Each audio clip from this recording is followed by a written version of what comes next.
Aronba Lambi Oidiba Kangpokpidagi Churchatpur Taba Paring Khulai Matik Chana Paiba Kuki militant singna Semkhre North Eastern Thangbada Labor State Kharada Numit Nini Humnigi Mamangdagi Akan Manong Chukraba Matungda region asigi Singi Lambi Sing landslide Maram Oiduna Fauna Kidre Madugi Manung Chana Kuki Singi Aronba Lambi Oidiba Kangpokpidagi Churchatpur Taba Yaba Lambi Padingda Khulai Matik Chana Paiba Kuki militant singna ngak senduna Lambi Semkhre Thabang Ngarang Chatakre Paugi source amana makhatan hairibadi ngarang lambi semjin ki basti Kangpokpi district ki Leimakhong police station gi manung chana leiba Leimakhong dagi kangchup ta khiba yaba Aronba lambi asida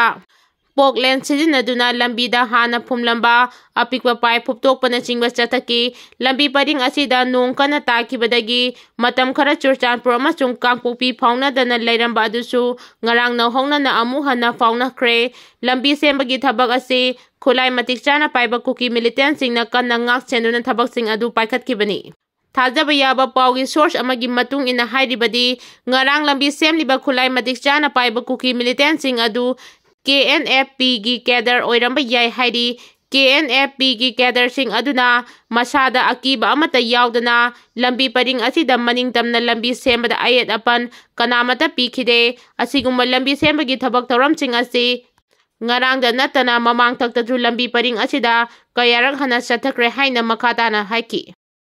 Manipur da thokliba irang center na Thousadbgini thawong mainland India na makhoiga saksu manadaba North East gi miyam maru oina Manipur da matam kaya gi mamangdagi hanthana yengduna lakpagi mawong adu haudik fawba hongdokpa ngamdaba asina Manipur amasung mainland India gi marakta ngasi fawba asauba gap ama leiribani haibasi central leadership na khangpam thoi Manipur da haudik thokliba kangluki irang ase center na ngalingai matamdagi tonganba meeting ama yenglamdaba tarabadi leiramdaba yai Pakistan ga tainariba Jammu and Kashmir dana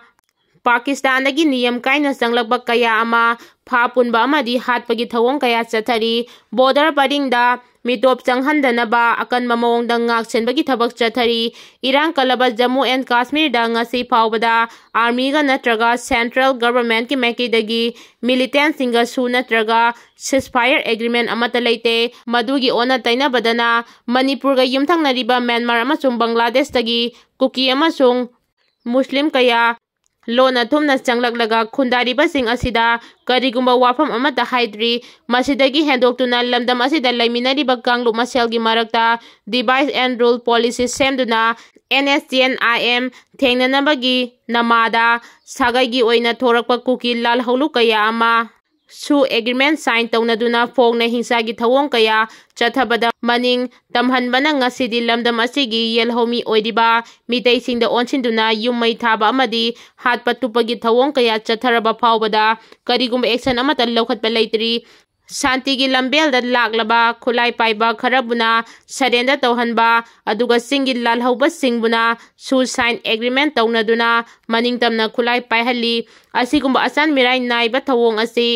leptriba makai lamdam asida shanti haibadu kaidongai da lakloi Manipur da Bharata tindringai mamangda scheduled tribe oina sakhanglamba mitai singbuna Bharata tin khrama matungda scheduled tribe ki list gi loktokiba aduga mitai ningthaugi makhada sasan taurangkiba singi lam kaya busu tampaki mitai singna khundaba yahandaba kaya asina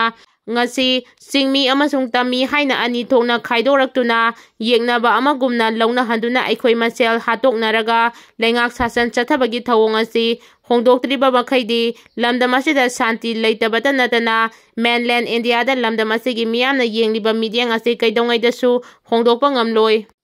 asigumba mainland India gi device and rule gi policy asina nongmadi makhoisu madugi saitheng phangani haibasi khangna thabak tawba chungani Manipur gi UG ama Guwahati da Phare Manipur gi Lal Haulu Revolutionary People Front ki Lanmi Sanglu People's Liberation Army gi cadre ni haiba miyo ema Guwahati police na mafam adu da leiba hotel ama dagi Phare hari agency ki pauna haiba da Pharaba cadre atu gi maming mayang lama Bobby sahi kuntrama toy kawi Kaksing district tagini Maha Gajaras intelligence unit gi pirakpa pauda yumpham oidaduna Basista police na fabani haidi Thaudo asigi matangda Guwahati gi Deputy Commissioner of Police Srinal Dekana Fondokibada Guwahati gi Paltan Bazar da Leifam Hongdoktringai dagi mamangda mafam ha Beharabi Laiba Hotel Amada Lermki Haidi, Mahak Paramama Tungda Mari Lainaba Kota Putolaga, Police Custody the Riman Lauduna, Wahangpong, Tobagi Tabak Chatari Haibagaloinana, Mahak Police na Fanabatiba, Underground Organization Atsigi Gather Singing Manung the Amani Haidi.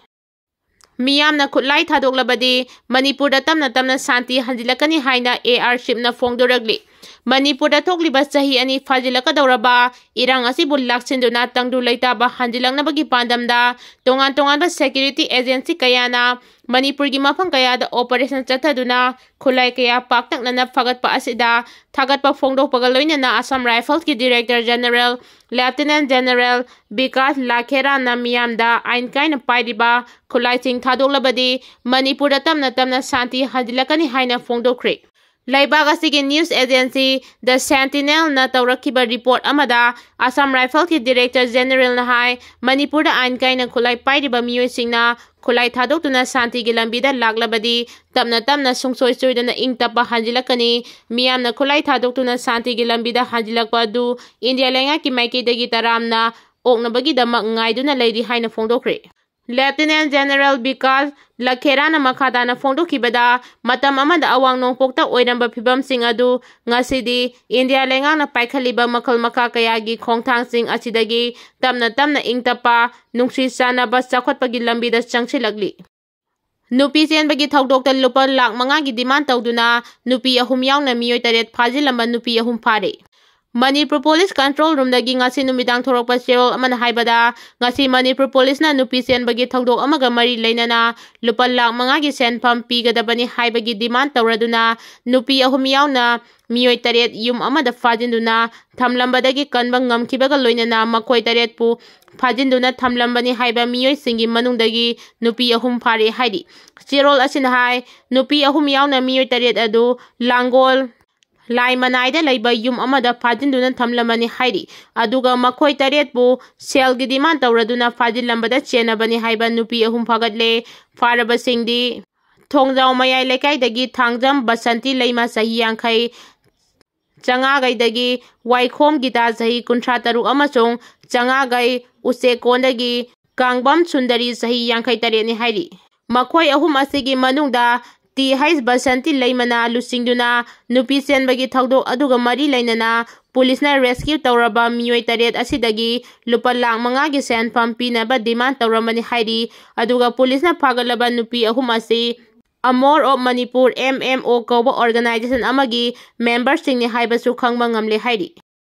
Ngarang tonjang da ZRAEC group ka apunba PDF CNA CDF ka kamna bada miyoy nipan sikre CDF ki miyoy ahum CNA ki miyoy mari PDF ki ama sikre ZRAEC ki su miyoy ahum sikre ato open su yakre haina photo ga loina na social media da viral oidi asiba singi marakta thanlon gi depar hairaga khangnaba Sebi Simte Yaukre, Asibadi Siriba Mapam Adom da Adum Pungkre, Mapasu ZRA gi third best Arnold Gaubani, Kayam Kuina Sumaina Taukidoino, Tanglian Pau drug line drug supply Tawakadi gi Thingba Yadrino Haina social media da viral oiragli.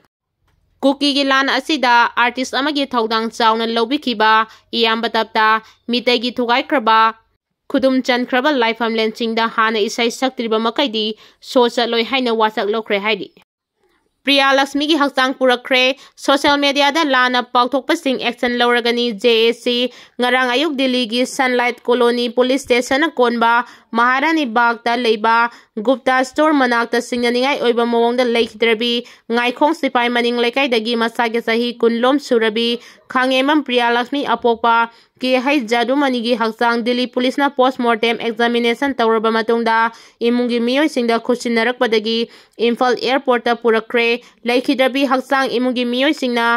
Aroiba Matau Mangam Pangtokre, Adum Oinamak, Delhi da best of a private company amada thabak tawduna, Leijarakibi Mahaki Misi assisting na ningai oi haibagi matangda, Ngaikhong Sipaigi Miyam, Ngasi Saruk Yaduna, Mipam Ama Pangtoklaga JAC against the brutal killing of K.I. Priya Lakshmi and Delhi Haiba JAC Nama Semkhre, JAC Asi, Semlaba Matungda Masigi Convener Takhelambam, Surjin na Paumi Singdahai, Priya Lakshmi Misi Asigi Matangda Achumbal Langlalandin Putoktuna, Atuba Matamda Justice Fanganbi Haina Governor Amadi Union Lengak the appeal Toki.